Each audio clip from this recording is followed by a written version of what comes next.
இதே முடித்து வைக்கும் பாத பங்கஜங்களில் பாக்கள் சமர்ப்பணம். பார்வதி பிரிய சூதன் பாதங்களே சரணம். மோதக கையானுக்கே முதல் வணக்கம். பாக்கியம் பிரபுவை மனத்தினிலே நினைப்பது ஸ்லாக்கியம். கணபதியே நமக எனுவோர் வாக்கியம் மனதுக்கும் நினைவுக்கும் அளிக்கும் ஆரோக்கியம். மோதக கையானுக்கு முதல் வணக்கம். முதல் வணக்கம். முதல் வணக்கம்.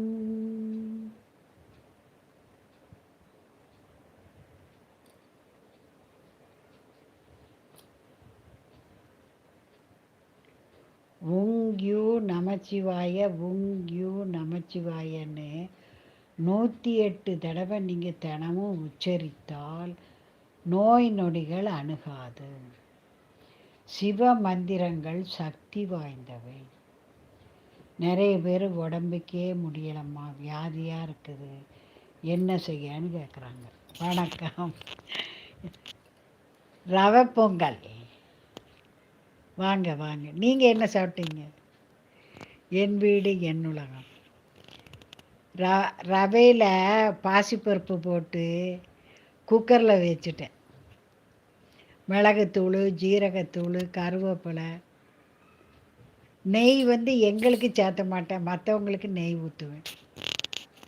முந்திரி வறுத்து போட்டு அவங்களுக்கு அப்படி செய்வேன். தக்காளி கிச்சடி.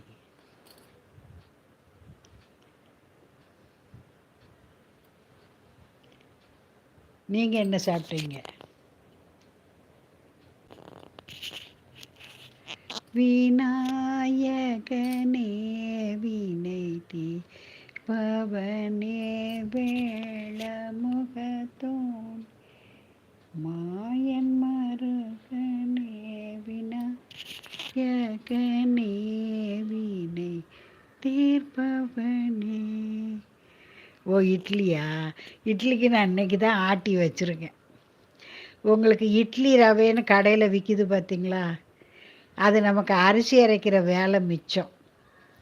அந்த ரவையை ஒரு மிக்சியில் ஒரு சுற்றிட்டு அது கூட கொஞ்சம் பருப்பு அரைச்சி கலந்து வச்சுருவேன். இன்றைக்கி 2 நாளாக அப்படி செய்தேன்.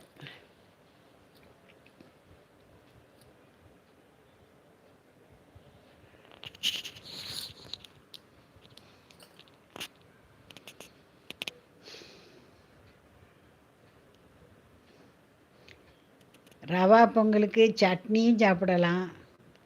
நான் வெங்காயம், தக்காளி அப்படியே மிக்சியில் ஒரு சுற்றி உப்பு, கடலை மாவு, 1 ஸ்பூன் கடலை மாவு கலந்து கிச்சடி. அது ஒரு ஈஸி கிச்சடி. இட்லி தோசைக்கும் தொட்டுக்க நல்லாயிருக்கும்.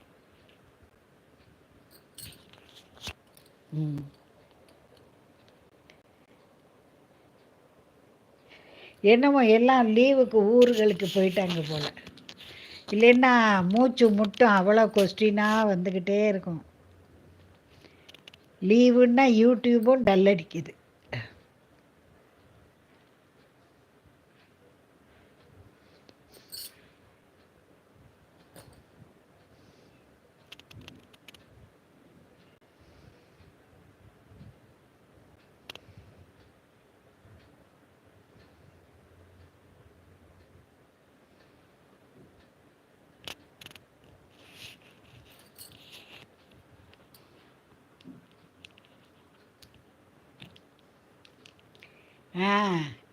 கடலை மாவை நீங்கள் கரைச்சி மஞ்சத்தூள், பெருங்காயத்தூள், இஞ்சி கொஞ்சம் தட்டி போட்டு வெங்காயம், பச்சை மிளகாய் தாளித்து கொத்தமல்லி தழை, கருவேப்பிலை, அந்த கடலை மாவு சாம்பார் அவ்வளோ டேஸ்ட்டாக இருக்கும். சப்பாத்திக்கும் தொட்டுக்கலாம். ரொம்ப டேஸ்ட்டாக இருக்கும்.